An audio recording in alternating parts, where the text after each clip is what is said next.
पासदारान इनकलाब की जानिब से ईरान की IRGC की जानिब से जहाँ पे कुवैत के ऊपर हमले किए जा रहे हैं, वहीं पे उर्दन के ख़िलाफ़ भी कार्रवाइयाँ तेज़ कर दी गई। यानी कि उर्दन के अंदर मौजूद जो अमरीकी एयर बेसिस हैं, उनको टारगेट किया जा रहा है। ये टारगेट खलीजी ममालिक क्यों हैं और इसके साथ साथ इन ममालिक को टारगेट करने के बाद ईरान का असल हदफ क्या है, इस हवाले से आज हम बात करेंगे। मेरा नाम है इरफान मलिक और आप देख रहे हैं 24 न्यूज़ का डिजिटल प्लेटफॉर्म। पासदारान इनकलाब की जानिब से गुज़िश्ता 48 घंटे के दौरान अगर देखा जाए तो अपनी स्ट्रैटेजी चेंज कर दी गई है। ये स्ट्रैटेजी क्या है, इस स्ट्रैटेजी के अंदर इसराइल को किस तरह टारगेट किया जा रहा है, आज हम आपको बताएँगे। पासदारान इनकलाब ने गुज़िश्ता 48 घंटे के अंदर कुवैत और उर्दन के ऊपर एक बड़ा हमला जो है वो किया, जिसके अंदर कुवैत के अंदर मौजूद जो अमरीकी एयर बेस थी, जहाँ पे MQ-9 रैपर ड्रोन्स, उनके हेलीकॉप्टर्स और दूसरे हैंगर्स जो थे उसको तबाह किया गया है। जबकि उसके साथ साथ एयर डिफेंस सिस्टम इसका जो है वो तबाही रिपोर्ट की जा रही है पासदारान इनकलाब की जानिब से। और सेंटकॉम की जानिब से बताया गया है कि मुख्तलिफ पैट्रियट की जो बैटरीज़ हैं उसको जो है वो नुकसान पहुंचा है। लेकिन ये नुकसान ऐसा नहीं है कि मुकम्मल तौर पे जो पैट्रियट और थार्ड सिस्टम है, जो एयर डिफेंस सिस्टम है, ये मुकम्मल तौर पे तबाह हो चुकी हों। कुछ बैटरीज़ जो हैं इसकी डैमेज ज़रूर हुई हैं। इसके साथ साथ उर्दन के अंदर जो हमले किए गए, पासदारान इनकलाब की जानिब से ये तंबीह की गई है। उर्दन में मुकीम जो आम शहरी हैं उनको ये कहा गया है कि वो जो अमरीकी एयर बेसिस हैं उनसे 500 मीटर के फासले तक जो है वो अपने आप को महफूज रखें। 500 मीटर उन अमरीकी एयर बेसिस से दूर रहें जहाँ पे अमरीकी इंस्टॉलेशंस हैं, क्योंकि पासदारान इनकलाब और IRGC की जानिब से इनको टारगेट किया जाएगा। इनको टारगेट क्यों किया जा रहा है? इसकी टारगेट करने की एक बड़ी वजह ये है कि उर्दन, कुवैत और बहरीन, ये वो 3 ऐसी एयर बेसिस हैं जो अमेरिका की वहाँ पे मौजूद हैं, जिनसे तमाम जो ईरान की जानिब से मिज़ाइल अटैक किए जाते थे इसराइल के ऊपर, और जितने भी मिज़ाइल अटैक किए जाते थे, मिज़ाइल फेंके जाते थे जिसमें बैलिस्टिक मिज़ाइल हों या क्लस्टर मिज़ाइल हों या ड्रोन्स हों, इसमें से 80% जो मिज़ाइल, ड्रोन्स और दीगर जो एमुनेशन था, इसको ब्लॉक किया जाता था कुवैत से, बहरीन से और उर्दन से। वहाँ पे जो एयर डिफेंस सिस्टम मौजूद था, अमेरिका का इंतहाई महंगे तरीन एयर डिफेंस सिस्टम, जिसमें थार्ड और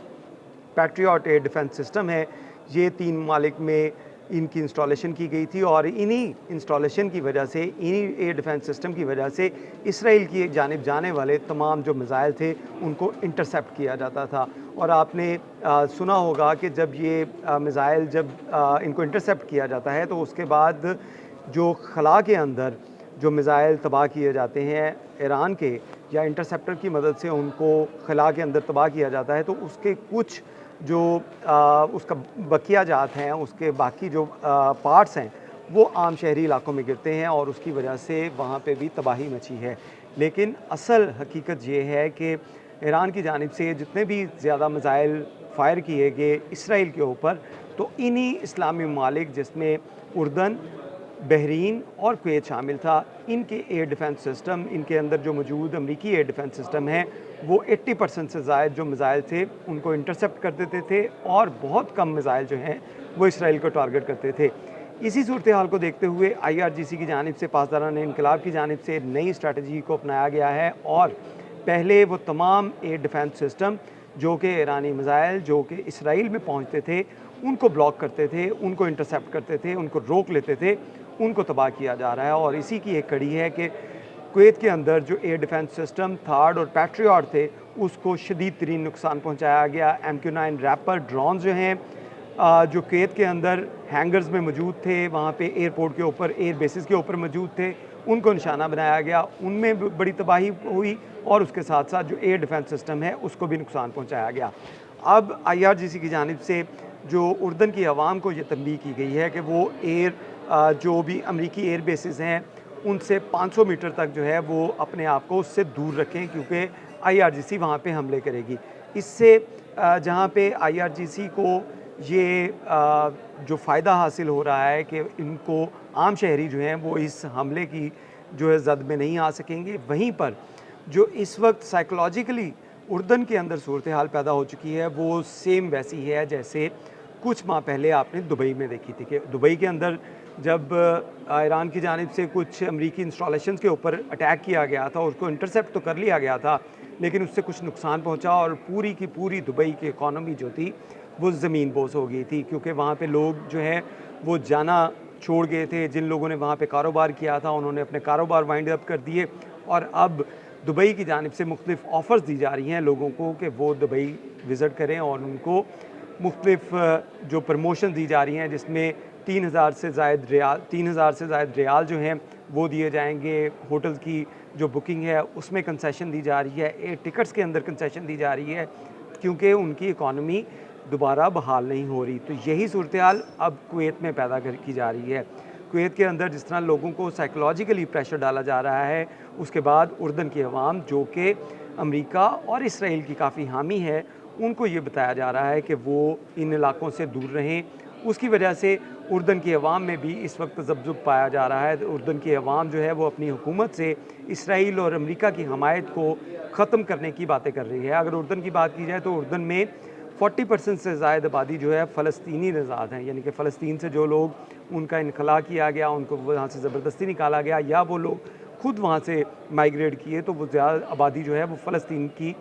जो उर्दन में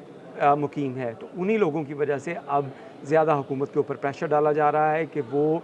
अमेरिका और इसराइल की जो हामी हैं वो ना रहें और उर्दन की अवाम को सुकून से जीने दें। IRGC की ये जो प्लानिंग है इसमें अगला टारगेट जो है वो इसराइल होगा, क्योंकि इसराइल की जानिब जितने भी मिसाइल जो टारगेट किए गए वहाँ पे फेंके गए उसमें से 80% इन्हीं 3 एयर डिफेंस सिस्टम जो कुवैत, बहरीन और उर्दन में मौजूद थे वहाँ से इंटरसेप्ट किए गए, उनको रोका गया। लेकिन अब IRGC की जानिब से अपनी स्ट्रेटजी मुकम्मल तौर पे तब्दील करते हुए पहले वो एयर डिफेंस सिस्टम जो है उनको तबाह किया जा रहा है और उसके बाद अगला टारगेट जो है वो इसराइल का होगा, क्योंकि लास्ट जो ईरान की जानिब से इसराइल के ऊपर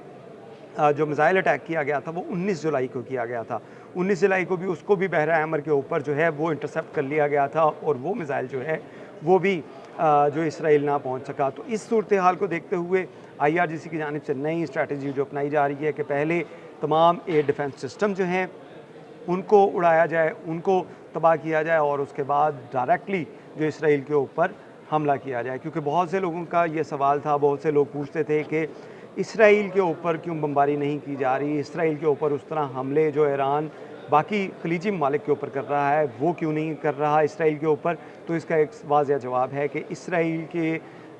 हफाजत के लिए जो खलीजी ममालिक के अंदर अमरीकी एयर बेसिस हैं वो एक बड़ी दीवार थी, वो बड़ी रुकावट थी उन तमाम मिसाइल के लिए जो इसराइल की जानिब जा रहे थे, उनको इंटरसेप्ट कर लिया जाता था। लेकिन अब IRGC की जानिब से जो प्लानिंग अपनी चेंज की गई है उसमें अपने शाहिद ड्रोन या दीगर जो मिसाइल सिस्टम्स हैं उनकी मदद से वो तमाम एयर बेसिस, वो तमाम एयर डिफेंस सिस्टम उनको टारगेट किया जा रहा है जो कि अमेरिका और इसराइल की मदद से इन खलीजी ममालिक के अंदर इंस्टॉल किए गए थे और उसकी वजह से इसराइल उस तरह टारगेट नहीं हो सकता था। इसी सूरत हाल को देखते हुए पेंटागन की जानिब से भी एक अलर्ट जारी किया गया है कि अगर अमेरिका के जो एयर बेसिस के अंदर जो डिफेंस सिस्टम है जिसमें थार्ड और पैट्रियट इन तीनों ममालिक के अंदर इंस्टॉल किए गए थे, अगर ये मुकम्मल तौर पे डैमेज हो जाते हैं तो इनकी रिवाइवल के लिए, इनको दोबारा से इंस्टॉल करने के लिए 2 से 3 साल का अरसा दरकार होगा। तो 2 से 3 साल जो है वो ये तमाम ममालिक जो हैं वो एयर डिफेंस सिस्टम जो है इससे